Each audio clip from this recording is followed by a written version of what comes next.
I didn't know Bill personally. This was all, I mean, look, yes, it was my suggestion because initially Jeffrey Richards, the producer, and Mamet had approached me about playing Shelley Levine. First, they wanted to do it with an all-female cast, and they wanted to do it with men and women. And they asked me, and I said, no, I don't think that's a good idea. And then finally I said, listen, Mamet wanted me to play Shelley Levine. And I said, I'm happy to, but it will be the third revival of it. Yes, it would be the third revival of this play. It has to be, you have to make it an event, and you have to get an all-star cast. And it's because I don't want to be the only one sitting on Seth Meyers talking about the play. So, I need help. Grandpa needs some help. So I said, and the first person you have to cast is Bill Burr. He sounds like a David Mamet character. And he's his comedy, it just, I can just hear him, and he has to play this role of Moss. And so, and by that point, I had also suggested the director, Patrick Marber, who had gotten involved. He's a British director. He'd won a Tony for the Tom Stoppard play, Leopoldstadt. And so he was not familiar with Bill, and Jeffrey Richards was not familiar with Bill. So I sent them an email with a scene from The Mandalorian, a scene from this movie Bill had done with Pete Davidson, and him doing stand-up. And I said, pay particular attention to the fact that Mr. Burr is speaking to an arena that is packed. This is also helpful when reviving a play for the third time. So Patrick Marber had a phone call with Bill, and who said he'd been waiting 30 years for someone to ask him to do a play. And I guess Patrick said, this came about because Nathan Lane, who's going to play Shelley, thought you would be great in this part. And, he was very sweet about the whole thing. And then, of course, because of I had done the pilot of Mid-Century Modern, and then it very quickly went to series, I had to pull out of the play. So, and then they called one day and said they had gotten Bob Odenkirk, who's also brilliant, and I'm a huge fan of his. So yes, I nudged them towards Bill. I helped get the whole thing going, but I hear they're in previews now. I hear it's really terrific, and Patrick has done a great job, and it's a great group of actors, Kieran and Michael McKean, and so yes, it was my idea, but Bill, doesn't need my help. He's, I'm sure he's just fantastic in it. You're one of the few people I can think of who, you're obviously on Mid-Century Modern now, but you're one of the few people who's been a part of gay character ensembles for generations, like Love, Valor, Compassion comes to mind. And one thing that blows my mind in particular was one of the first TV projects you did was a remake of Valley of the Dolls, in which you co-starred with Gene Simmons, who was in the original Guys and Dolls, which you named yourself after, the Nathan Detroit character. And I was wondering, was there any formative part of that, what seems like a wild experience, remaking Valley of the Dolls, I think like 10 years after the original? I think you're overestimating my participation at the particular project when I was just a mere child in Hollywood. Yeah, that was just somebody helped get me I had come, that was back in, I went to LA in 1980. I was part of a comedy team. And I believe it was my manager, our manager at the time, got me this job as a day player on this television remake of Valley of the Dolls. Yes, and Gene Simmons was playing the Susan Hayward role, and I believe Lisa Hartman was playing the Patty Duke role. She was. And for those, keeping score, I was playing a role that in the original film was played by Richard Dreyfuss. I was the stage manager at the Academy Awards. And I believe I had to keep saying the same lines over and over to for Gene Simmons, which was Miss Lawson, you're on. I believe it was Miss Lawson, please. Miss Lawson, you're on. If I did it today, I might do a little more improv. But yeah, it was just a job. It was just a job. I was just a kid trying to make a living. Mm-hmm. So that's all. I didn't bring up to Gene Simmons that I hoped one day to play Nathan Detroit on Broadway. But yeah, no, I remember, I do remember doing it, and thinking, oh, it's Gene Simmons. Gene Simmons is playing the Susan Hayward role. Yeah, yeah, that's it. I'm so glad that Louis brought that up. Obviously, yes, Guys and Dolls in general, because Guys and Dolls in general. Okay, he's used. I mean, when we were talking about things that are very important to me, we did Guys and Dolls in high school. And then I fell in love with that cast recording. I'm usually the only person requesting Guys and Dolls songs at Marie's Crisis. From that production of Guys and Dolls, do you remember anything in particular from that Broadway season? Well, sure. Yeah, sure. It's a very fond memory. They did it in 2009, I think. And it didn't, it proved that Guys and Dolls is not foolproof. I guess it didn't go so well. I didn't see that production. I heard it opened in a dark hotel room with Damon Runyon at a typewriter typing. So I guess they were going for the dark, gritty underbelly of Guys and Dolls. So so I got some of the best reviews of my life for the 2009 production.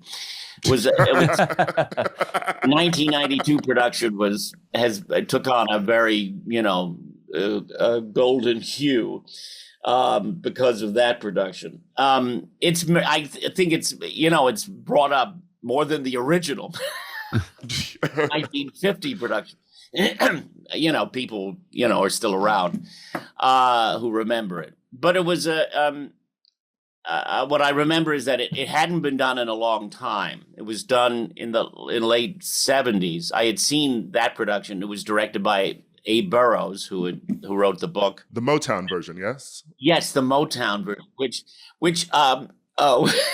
so sometimes hilarious, but had some great stuff in it and some great performances. Bob Guillaume played Detroit, and he was hilarious. And a woman named Norma. This is really only for theater folks. A woman named Norma Donaldson played Adelaide. She was sensational. And the great Ken Page, who we lost just not too long ago, played nicely. And it was the first time I saw it was, Sit Down, You're Rocking the Boat really became this revival meeting. It was just a great arrangement, and Ken was sensational. So it hadn't been done since then. So 1990, so that was 78, 79. So this is 1992. So there was a lot of, and it was Jerry Zaks, the director, he had been hugely successful at Lincoln Center. And this was his first commercial production. So there was a lot of, people, and it was Guys and Dolls, the quintessential musical comedy and New York musical comedy. So there was a lot of attention put on it, and basically sort of the unspoken phrase of don't fuck it up. So yeah, it was, it was just, it's a great show. And it was sort of boldly designed by Tony Walton and William Ivey Long. And the sets were, incredible and sort of, I don't want to say cartoon-like, but very bright colors. And you had to figure out the tone of that version of it. And that took a while to figure out. Oh, you have to come on and make bold choices. You can't, otherwise the set will just drown you out. So it was an interesting process, and that had a happy ending. But a great, the Faith Prince and I was just kind of that had that wonderful chemistry that you can't really predict, and everybody was just a great company of actors, it's a very happy memory for me. I saw you recounting some of your favorite roles in a video, and two of them were that role in The Front Page, which is an old play that turned into His Girl Friday for people who don't know, and then also Roy Cohn in Angels in America. And I seem to notice that these are both total bastards. I was wondering what the joy is of playing a bastard, and maybe being one of the definitive bastards in all of theater history. Yeah, well, look, The Front Page is just it's a classic American comedy from 1928, and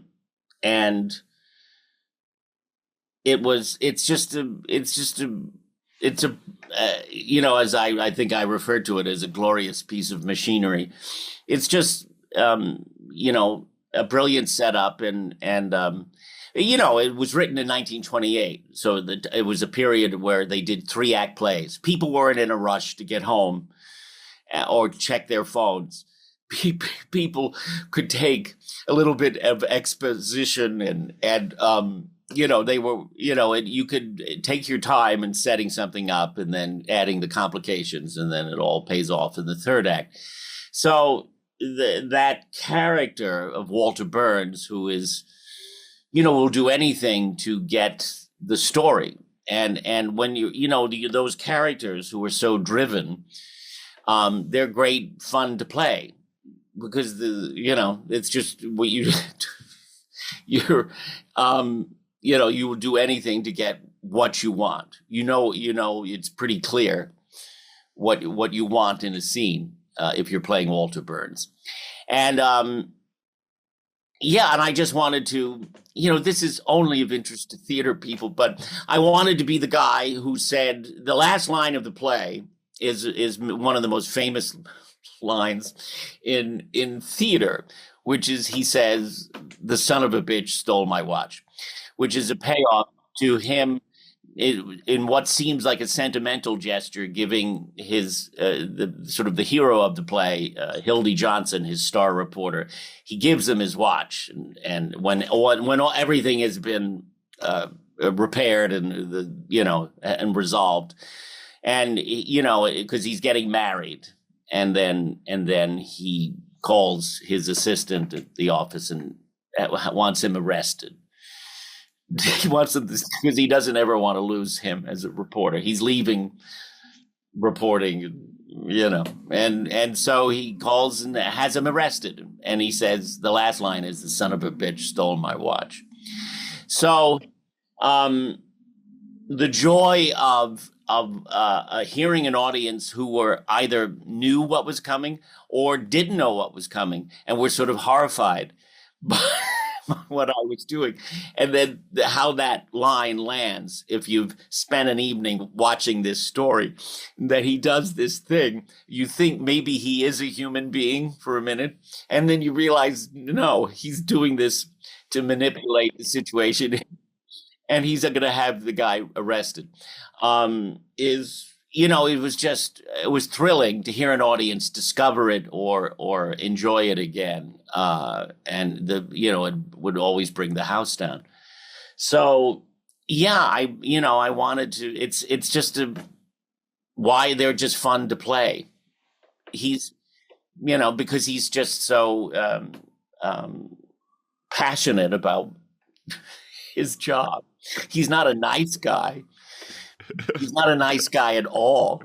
But those are, great fun. They have a lot of interesting complications to play. Thank you so much for being here with us. And lastly, I just want to say, speaking of bastards that you played on TV, you got to murder my friend Corey Mock on Elsbeth. And I thought Oh, yeah. that's truly one of my favorite things that you've done recently. That's the best episode of Elsbeth that I've seen. I love watching it. Murdering someone for talking during the opera Yeah. is a perfect motive. Corey was absolutely hilarious. If they had only, it's television, so it's, he was, if they could have only left in everything he did. He was really great as this obnoxious Wall Street guy who sat in front of me. No, it was great fun. And Corey and Carrie Preston. And, yes, fantastic. Yeah, no, it's a great show to do. Thank you so much for being here. And also the show is so funny. If you guys haven't seen it's crazy that we haven't had a show about gay guys in Palm Springs before. It's about time. Thank God. Yes. Well, sure. And let's hope that people need to laugh right now. So I hope this helps.